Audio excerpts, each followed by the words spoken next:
Well, that was absolutely dreadful, wasn't it? It's finished here at St James's Park, and we've got to talk about it. Can't wait for this. Newcastle United 1, Fulham 2, and this is the last word.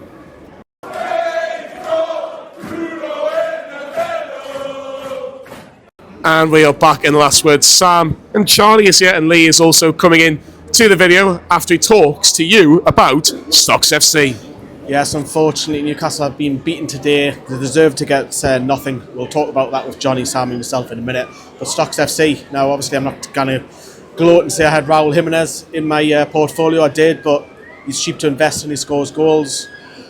But look, Stocks FC, invest small, win big. I've been loving playing this. It's more like real life fantasy football. You put your money where your mouth is. But speaking of money, you can get 5 free loans off us to start you off with for a month. And watch those 5 players absolutely win your cash. Stocks FC, you can see my portfolio here. I've got a ton of Newcastle players. Newcastle have lost 2 out of the last 3 games. I might be changing my mind and selling some of my investment and invest somewhere else. But yeah, you can see my portfolio. You can win rewards and, players of the match, team of the week, even team of the season potentially. But Stocks FC sponsor us today. Get yourselves on it. The QR code is on your screen and there's the link in the top description to download it. It is absolutely wonderful. I love it. Let's get back to the last word. So that's all the information that you need about Stocks FC. Lee is joining us back in video to talk about Newcastle United 1, Fulham 2. Words fail me today. Sam and Lee are here to hopefully describe it a little bit better. Lee, let's talk about team news. The same team, unchanged, no real surprises. I know there's Sven Botman scenarios in the background as a little bit Nick Pope as an afterthought. Nick Pope, I don't think he's he's got a real chance of starting at this moment in time because of the fact that Dubravka's played pretty well. He hasn't done really a lot wrong. What did you make of it? Well, Pope had another week's training behind him, so Would you have started Pope? It's easy to say that in hindsight now because I think Dubravka needs to be questioned on the second goal. But no, I wouldn't have, despite Pope having 2 weeks back. But it was interesting to see now if they made Dubravka as number 1, it's his to lose. And I think Botman's not playing because of Schär with the balance. I think if Fabian Schär was left-footed, he doesn't start. Is it Fabian Schär and somebody? Well, Dan Burns being absolute colossus this season, so I think he's playing in the form of his life, and I think he has to keep Botman out the side. But I suspect ask me that question in 4 weeks' time, I think Botman's in that 11. Sam, when you look at Fulham in particular, it's a strong team. It is a strong team. It's not world beaters, but it's strong throughout. You look at the defence. Anthony Robinson's had a fantastic season. Sander Berg, I think, is actually a very underrated midfielder. And you're going forward, they've got pace and they've got a bit of form. When Raul Jimenez getting a few goals, scored at Craven Cottage, which you were there in September. It's still a strong team on paper. Yeah, they embarrassed us at Craven Cottage, and they've well, they're beating us. They've come pretty close to embarrassing us today. Yeah, they're a really solid top half side now. Like you say, Robinson's statistically the best left back in the league this season, and their wide players are a threat. I was concerned about their left hand side against our right hand side defensively today. I didn't think today was a foregone conclusion. I knew it would be a tough, a close game. You're in a game against these lot. They've got 6 points out of us this season, which for a team, trying to push for domestic honours and go for top 4 and Champions League football again is, should that be happening? Probably not. But you can't say they don't deserve it. They've got an underrated side, but again, look at ours against theirs. We should be beating them, but they set up fantastically and they carried out their game plan to perfection. Football's not played on paper; it's played on a football pitch, and that is why 6 points deserving 6 points for Fulham this season, from what I've seen over the 90 minutes at Craven Cottage and 90 minutes here today at St James's. But if we start back to the very, very beginning, Lee, Newcastle had early chances. Bruno Guimaraes had a header, which was just over the crossbar towards the Gallagher. I thought Newcastle actually started pretty bright for the first 5-10 minutes. I thought, we were talking about Bruno's chance, and Jacob maybe has a very wild effort, but it was, you're looking at it and you think, well, it's a good start. But I think slowly but surely Fulham were just gaining more possession of the football and just probing a little bit. They're really good on the ball, aren't they? They're really good. Marco Silva is a bit like Arteta on the touchline. He never stops, does he? Got my twisty foot, isn't he? But fair play to Fulham. Obviously, we'll talk about that second half, because I think, yes, we did start off bright, and then the game was like, was back. I wouldn't even say it was back and forth. It was side to side. It was a lot of possession football, and do you know what? It got a bit boring. But do you not think they were just trying to probe? Like, it was almost like getting ready for the second half, if you like. I just found it was a boring game until that spell of about 5 minutes where Tonali hits one and it's like, oh my god, and it sparked Newcastle into a bit of life. I just felt it was boring that about the first 20 or 25 minutes or so. It reminded me a little bit of Fulham last season in that first half, where it was just absolutely boring, and then second half would come out and we get the 3 goals, and it was a very, very comfortable afternoon when you think of the whole bigger picture. But what an effort from Sandro Tonali. You know, I've had the pleasure of looking at the replay. It's an unbelievable. There's a TV screen in the sensory room, isn't there? So we were able to watch. It was an unbelievable effort, very, very unfortunate, but that was the closest it came before Jacob Murphy scored. Yeah, and it was a really good goal as well, really well worked. But yeah, Sandro's technical ability is just out of this world. Such a shame it didn't go in. We've hit the bar twice today, which is really disappointing and gutting, because we could have S-housed a bit of a result here. But yeah, the goal worked really well. Gordon, for me, made the goal with a fantastic run, and then there was a dummy run from Isak, wasn't there, which you spotted, and Jacob Murphy was there to slam home. It was a really well-worked goal, and Murphy's numbers speak for themselves this season, and carrying on his good form. And you thought from there, can we kick on and go and get another? But evidently that wasn't to be. I think the problem for me, Sam, and I'll stay with you on this point, I just felt like Castagna was there for the take, and I felt Gordon had the beating of him pace-wise, and I thought, just give him the ball as much as you physically can. And you saw what happened for the first goal. I think, just stay on him, because we were causing problems a little bit from their right back, to be honest. Yeah, I get that. There is a case of the last few games in particular, especially when we've been struggling here, which we should never do, where Gordon's then trying to do a bit too much, holding on the ball to a bit too long, and the decision making is poor. We saw a lot of that, especially in the second half when we were chasing the game, because we did have opportunities at 1-1 to retake the lead. But was he the only one that was trying to do something? Yeah, trying to be a little bit different, trying to get the equaliser or get the winner when it was 1-1? Because from what I saw, there'll be people saying that Gordon wasn't brilliant today, but he's got an assist, and I just felt like he was the only one that kind of thought, I'm going to take it on myself, whether it fails or not, but I'm going to try at least. Should he put that effort in sometimes in trying to get Isak into the game a bit more? I don't think Gordon worked exceptionally hard today. I don't think he played bad whatsoever. But there was decision making at times in that final third that was cost us the game, in essence, really. It's disappointing, it's worrying. There was a big opportunity today, as we said in the match reaction, to really kick on and stamp our authority on a top 4 place, get a bit of distance between Bournemouth and the chasing pack, and try and keep up with Nottingham Forest, because their goal difference is going to be handsome now after today. I think it matches everybody else in that kind of conundrum for the top 4 now. Yeah, same with Villa sticking a few past through the day as well. It's a big opportunity missed today, and that defeat along with the Bournemouth one could really, really hurt us come May. Yeah, certainly. I just want to get your thoughts on the goal. Great finish from Jacob Murphy, gets it on target. That's like all good wingers do. Do you think other teams are giving the respect to Jacob Murphy? Because there's a lot of pressure on Anthony Gordon. Let's be honest, he's a better player, but Murphy probably has similar stats. But do you not think they're giving Murphy as much respect, if you like? I think with Almiron leaving the club, that tells you how much Jacob Murphy's come on leaps and bounds. But that might also be a negative, because if he knows he hasn't got the competition, yes, you can put Barnes and so on, Joe Linton over there, because I think that's one that you might see come towards the end of the season. If I'd have told you 5 years ago or whatever that Murphy would outlast Almiron and Saint-Maximin, and it's mad, and Saint-Maximin looks like he's on the move again. That's my only concern, because obviously we are closing down with the transfer window, and look, we don't think anyone's coming in. But going back to Murphy, his numbers are good, and you never know. Tuchel might look at him as an outside bet. And going on to Sam's point earlier, I think if Robinson was English, well, he is English, really, isn't he? Let's be honest.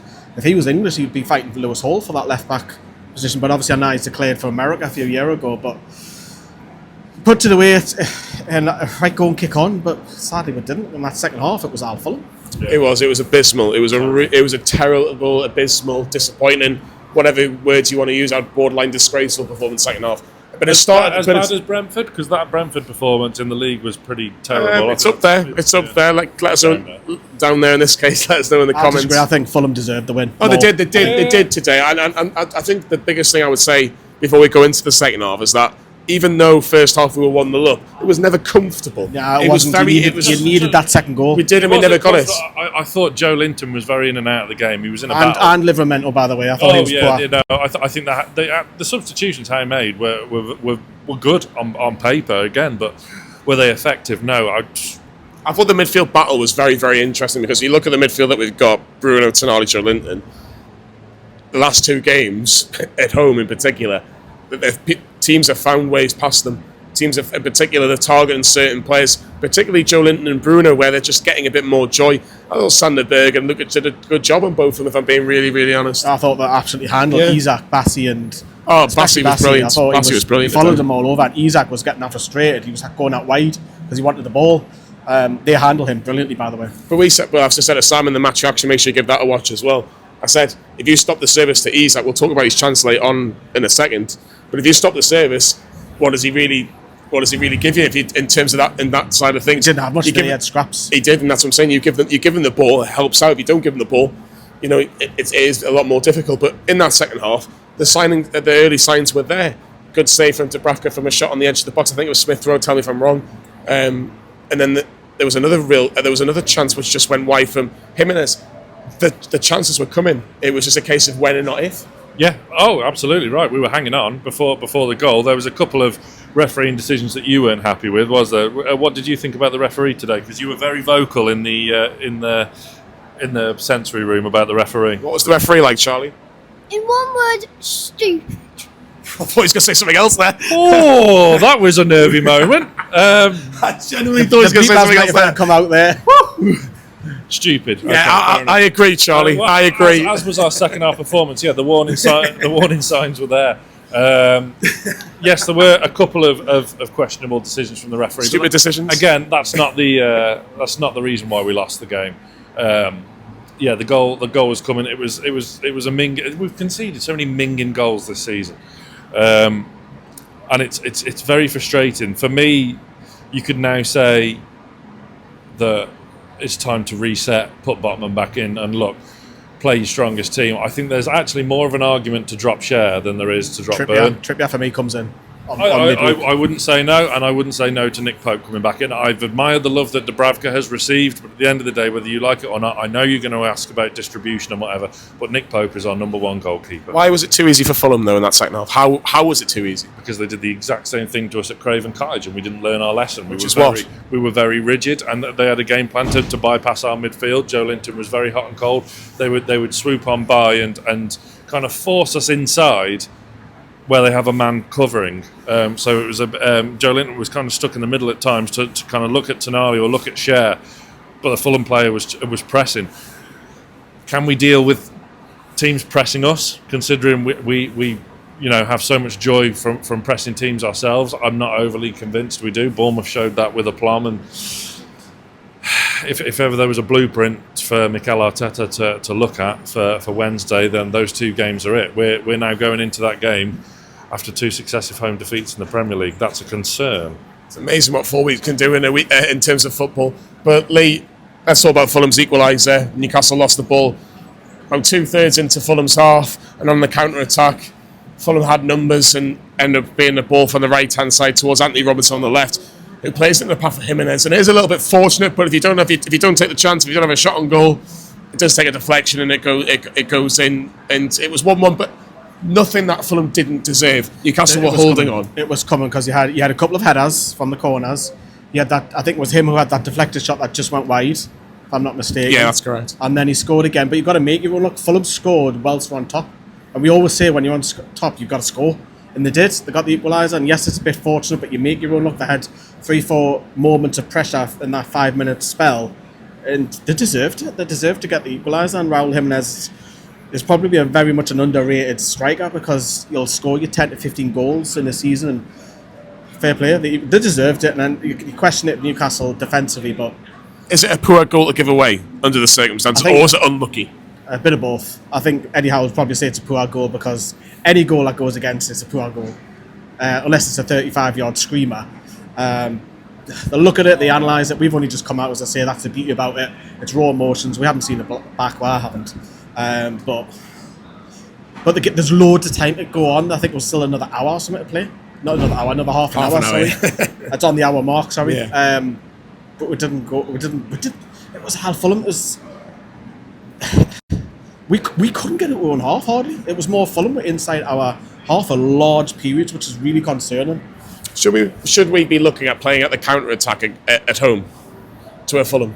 No. With the greatest respect. When they went 2-1 up, obviously they brought on Diop and it was clear that they were going to backs against the wall and kind of low block us for the rest of the game, which we struggled to break down teams. The game was still there for us at 1-1. Harry made 2 very good substitutions, but in terms of personnel, but individually they were pretty poor when they came on. Willock in particular, that he on a plate. There you go, son. 2-1 in the bag. Grab yourself a goal, Willoquinho, and he just watched it go by him. I don't understand. It was right on top of us as well. Isak for me should be scoring. I know he hit the bar, but a player of his quality in the form he's in, I would be banking on him to score. He should have scored for me. And then do we then go and see the game out at 2-1? Probably, because we would have then switched to, we would have brought Kelly on, switched to a back five and saw low the game block, etc. Yeah, we would have managed the game in that situation.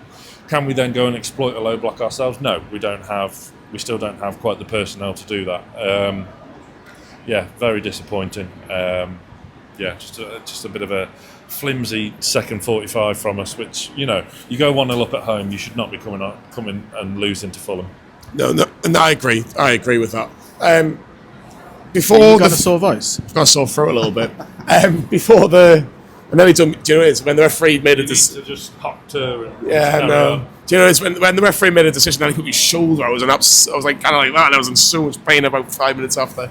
The referee decision that will probably get a lot of talking is the one where Anthony Gordon comes in on the left hand side, driving towards the centre of the park, 2/3 into the pitch, goes down, referee's right on top of it, doesn't give the free kick, thinks Stonewall free kick. Yes, he's played for it, but the contact was there. But the thing, and this is what I was coming to, Lee, if it's not a foul, put him for diving.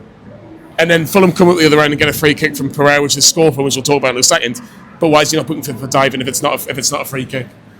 Do you know what? It's not often I'll come out and criticise. I'm not going to criticise the ref. I think there's if, buts and maybes, isn't there? I think, you could look at it, but we didn't lose today because of the but is it a foul? Possibly, but I'm at the other end of the Gallagher. It's very difficult to see. I haven't seen it back. I know that's a cop-out, but that's honestly the truth.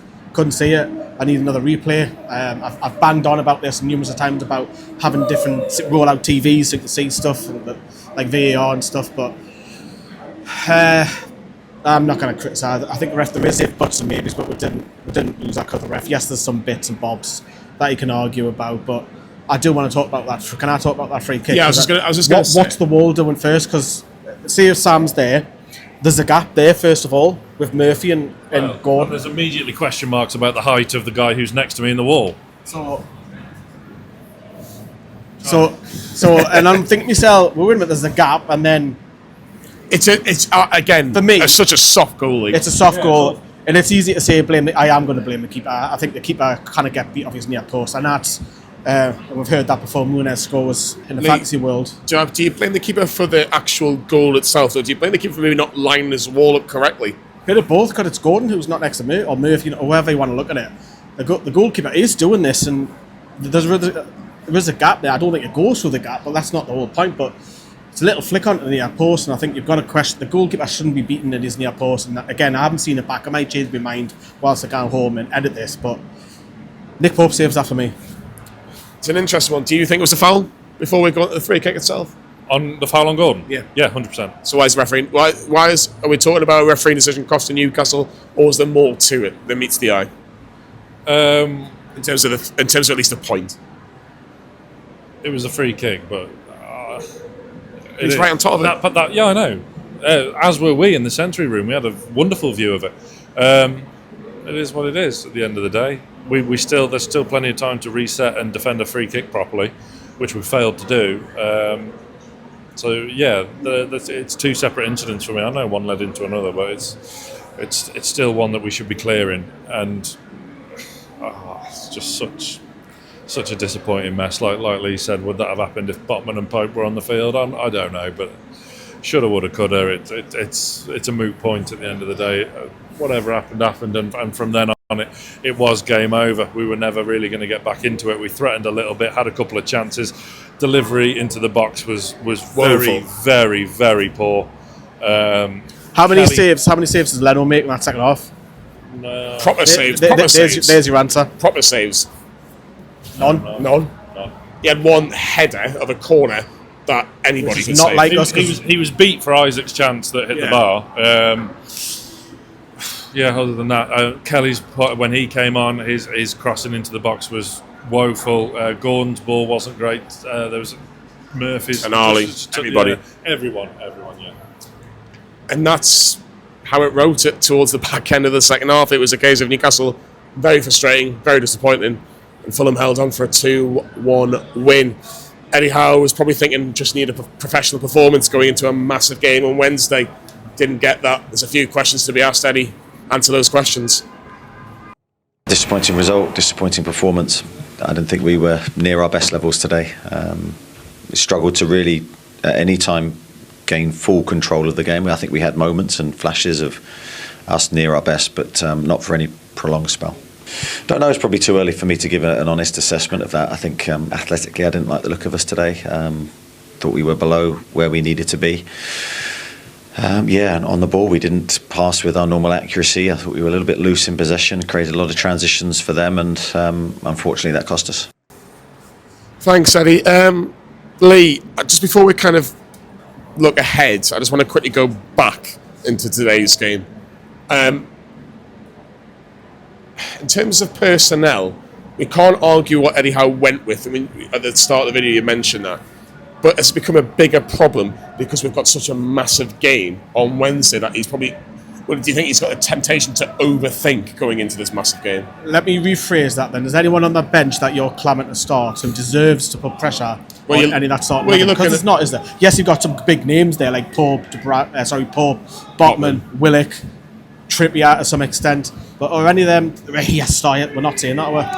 But would you start Pope on Wednesday? Would you start a Botman on Wednesday? I think the goalkeeper deserves to keep his place, despite him, even though I've just criticised him. Over the last... He's a big part of the reason why we've won 10 out of the last 12 games. Or you want to flip it and say, well, Newcastle are in a little bit of a mini crisis losing 2 out of the last 3 against sides that are probably going to be up there with you at the end of the season for European positions.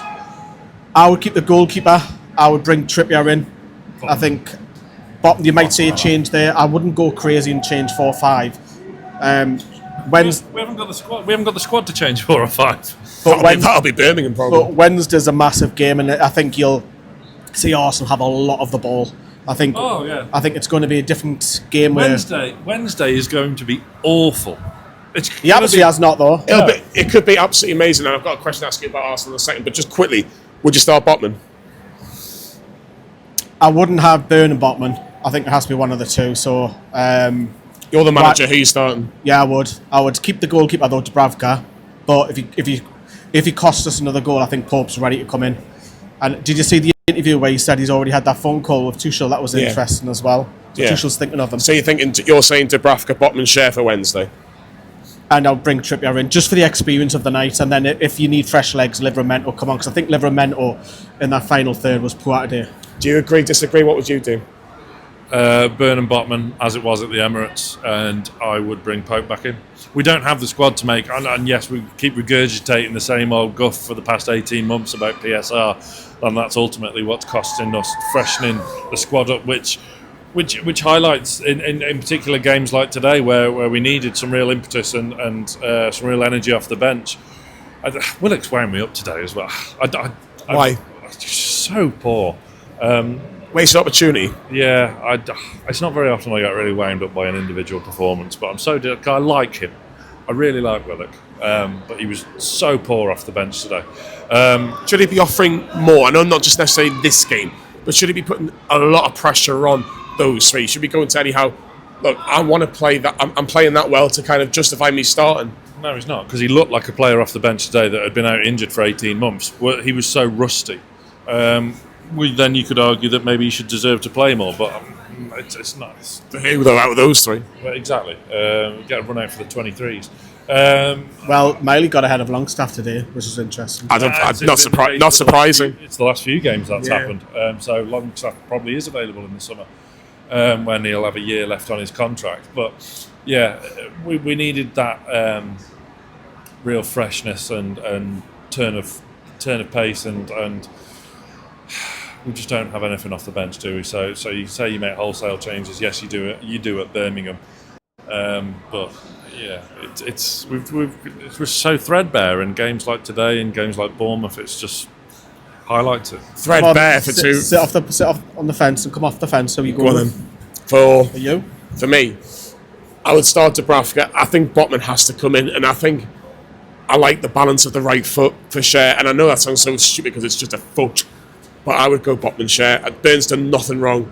You know that Arsenal are going to go their tactics, and the keeper, whoever it is going to be under pressure. They love their corners, the free kicks. They do, and I understand that. But I think for me, the issue for me at this moment in time is not necessarily the goalkeeper at this moment in time. It's the creativity towards the attacking line, towards an Isak. You want Isak to be more involved. The good thing with an Arsenal, they've got to take chances. They've got to take gambles. They've got the 2 goals behind, which is a massive advantage. Just going back onto today, we've lost 4 home games this season: West Ham, Brighton, Bournemouth, and Fulham. None of them you would say are the. They're not, but this is alluding to my question. Why is it when it comes to those 4 teams that it's just flat? It's just we're not up for it, or we're not. It's not an Arsenal, it's not a Chelsea, it's not a Man United, it's not a Liverpool, because we're up for it then in terms of the players, in terms of everybody. I think those 4 defeats, the West Ham one is the one the other 3, Brighton at the time were up there. Now they're starting to fall down to I think with them it's a bit of, because we had all the ball, didn't we, against Brighton? It was a hit and run, wasn't it? The other 2 teams, they're better than Man United and Spurs for me. It doesn't matter if they're better on paper. We're so flat. You just mentioned the so-called, they're better than Man United and Spurs, so they're going to be hovering round 6th, 7th, 8th, 9th with us come the end of the season. It's going to be very tight. They're a lot better than what a lot of people give credit for, and Man United and Spurs aren't going to finish ahead of them. Forest have just beaten Brighton 7-0. Yeah, and it's mad. Look at this. So are we just not as good, or? And we're the only team to beat Forest twice this season. No one else has. It's mad. Once was on penalties. But still. But they've got to come up here in a couple of weeks. Let's not forget last time they came up here. Yeah, Chris Wood hat-trick. Well, and that's what's happening. It's just happened today. The Premier League is absolutely bonkers at the minute. And from, I think, 4th downwards, there's loads of teams. And you remember, I think the top 5 will get... Yeah, but that game against Forest here is a must-win. Well, these are the teams Huge game. Now, because you're dropping points against Fulham and Bournemouth. Bournemouth and Fulham, they're the teams that you think that are going to be around it in the season. We're not picking up the points, so our away form's got to pick up. This is your updated Premier League table. Sam and Lee have kind of given you spoilers. Forest have won. Obviously, Man City and Arsenal play tomorrow, and Chelsea play Monday night. Sam, it's a missed opportunity. It's a massive missed opportunity. Yeah. We're still in 5th because obviously Man City play. We were 4th at half time. Yeah, but the game's not done at half time. That's why they call it half time. They do, don't they? Forest are 6 points clear of us and are playing better at this moment in time, quite comfortably better than us. We need to start getting a bit of a run going. But you look at the next 2 Premier League games, it's Man City away and Forest at home. Where do we start? Well, Man City away. I mean, Man City were our bogey team before they got oil rich, and look, the only kind of shred of hope you cling on to there is that our game against them is in between their 2-legged tie against Real Madrid in the Champions League.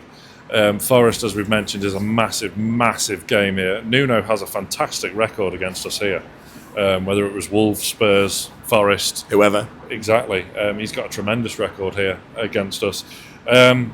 Would you have taken defeat today to progress on Wednesday? Yes, of course. But I think we need to stop thinking like that, Sam. Yeah, I don't disagree. We need to stop thinking like, well, I'll tell you what, if we lose today, but if we go through against Arsenal, gods don't. It doesn't exactly. work. It doesn't work like that. Go into every single game thinking, right, we're not going to win every game. We know that, but don't stop thinking like that. We need to be in a situation where we go losing those 4 games. Exactly, and that's why I go back to the point before. Let's touch about Arsenal on Wednesday. It's the biggest game of the season because of the fact it's another trip to a cup final. If you get the job done, how massive is that first goal on Wednesday night? Because if Newcastle can get that first goal, I'm sure every Arsenal fan making that trip are thinking, oh well, game's done, we're not scoring 4 at St James's. Or alternatively, Arsenal score. Oh. I'll say, poo hits the fan. Oh. Poo hits your trousers, never mind the fan. It's going to be exciting and just awful at the same time. These are the kind of games you, of course, want to be involved in. Let's not forget as well, most people would have had us probably 2-1 down. They would have taken that going into Wednesday. We're 2-0 up, which is why I'd probably be inclined to stick with Burn, Botman, and if Dubravka starts fine, I've no real issue with who starts in goal on Wednesday, to be brutally honest. They dealt with them fine at the Emirates, those three, but Arsenal are a side that, yes, they're a bit hit and miss at the minute, but they could soon come up here and score 2 in the first 10 minutes, and then you think, oh my God. It's going to be very nervy. It's going to be exciting. It's going to be nervous. I don't know whether I'm going to laugh, cry, or shit. So I'll probably end up doing all 3. It's I'm looking forward to it and dreading it in equal measure. I've got a stat for you. Newcastle have only lost by 3 goals once since about December 2021, and that was against Bournemouth a couple of weeks ago. So it takes a lot for a team to beat Newcastle at St James's. No team have overturned a 2-goal deficit in the semi-final of the league. Exactly. So all the history is there for it to be Arsenal are that team. Are you confident Newcastle get through on Wednesday? It's going to be nervy. It's the hottest ticket in town, isn't it? It's going to be that night. Remember Southampton a couple of years ago? We had that 1-0 cushion in that. 2 years yesterday. Yes, it was. And then it was the Longstaff night, wasn't it? You got them couple of goals and just, we can enjoy one night. I think we are hoping that it is one of those nights, then it's you need to be there, and it's one of those moments if we Newcastle can. Look, we can still get beat and go through, which is mad to say. That'll be really, really nervy. I don't think we'll win on Wednesday night, but I think we will go through. So I'm kind of... You think we'll get through? I think we will, but I don't think we'll win. We might even draw the game, we might get beat, but I think we'll scrape through, because I just don't think Arsenal have enough to score 3. Do we get through? Yeah. I don't, the match itself, the 90 minutes as a whole, I don't care if we win, lose or draw, just as long as we get through. The actual 90-minute result doesn't matter. I don't care. Just get through. Just score, even if it's not the first goal. If we equalise, it's just I think keeping that. Because if it's a 1-goal deficit and you can take it in extra time, There will be an early goal on Wednesday. We have to ensure it's ours. Alexander Isak, first 5 minutes. You've heard it here first. Charlie, I asked you a really, really important question before we came on video, and I said, who was Newcastle's man of the match today? Can you tell me who it was? Oh, it's Joe Willock. Psych. Tonali. You've got the sense of humour of your mother, I'll tell you. He's at the your mum stage of growing up now. So I'm surprised he didn't say man of the match, your mum. To be brutally honest, but yeah, Tonali I think is a good choice. Yeah, Tonali, not Joe Willock, just to be down with the kids a little bit, psych and all that. You've got a very, very long trip in the morning. You're going all the way down to Southampton to see Newcastle United. Women play this time at St Mary's. Confident? Yeah, I'm going down for the night. So they need a win, don't they? They need a win, because I think it'll be... New signings as well? New signings all in the squad. I've got the press as well. Same hotel, same stadium. So, all the footage will be coming from St Mary's, and you'll see all the usual suspects as per usual. Dave, Lorraine and all them are already down there. So, stay tuned, NFTV, every single game. Every single game. Southampton women against Newcastle women tomorrow. There'll be a vlog out. And it's not live, so I am going to be doing a watch along, so tune in for that. Yeah, and there'll be a vlog as well afterwards as well. So you make sure you enjoy all of that, and then the 3 of us are back on Wednesday for probably the biggest game of the season. You're not. Unlucky. Psych. You're allowed to stay up late and watch it. You're allowed to stay up late and watch it. 7-year-old. No, definitely I've just not. promised that. I've just said that in video, mind. What? He's allowed to stay up late and watch it. Yeah, he will do. I mean, he usually falls asleep during the second half, but I really hope Like 80 minutes. 80 minutes, okay. Do you know what? If it's 1-0 loss after 80 minutes, I hope I fall asleep as well. I'll be honest with you. But yeah, massive game on Wednesday night. We'll all be here. We'll have the match reaction. We'll have a video. If we go through, we might have to mix up the videos, well, just to capture I some hope so. fans. I hope think so. It could be a very, very special night Wednesday, but it could be one hell of an awful night as well. It could go either way. I'm so excited and terrified. It's a G&M show on Tuesday. We have George Colkin with Sam and I for a really, What really... he's talking about transfers. Well, Or the lack of, really. Well, I think it's going to be a case of, the transfer window, which will take about 4 seconds, the Arsenal game, and everything going on with Newcastle. If you've got any questions, we'll be live 6 o'clock on Tuesday evening, the G&M show with George Colgan. So yeah, some really, really interesting a lot of stuff coming up on the channel, isn't there? A lot of stuff. A lot of stuff. Too much, if you ask me. Too much. It's free. He's so lucky, aren't you? So lucky. From Lee, from Simon, from Charlie. Thank you very much to all the lovely staff in the Sensory Room again today as well. Fantastic initiative by the club. It's going to be a long... Drinks. Good drinks. Good drinks. Good drinks. Good. Oh, we've ended it on a laugh. Oh, we have. We really have. I tell you what, the next 4 days are going to be... Saying, Villa are rubbish. Villa are rubbish. There you go. We'll see you on Something we can Wednesday. all agree on. We'll see you on Wednesday.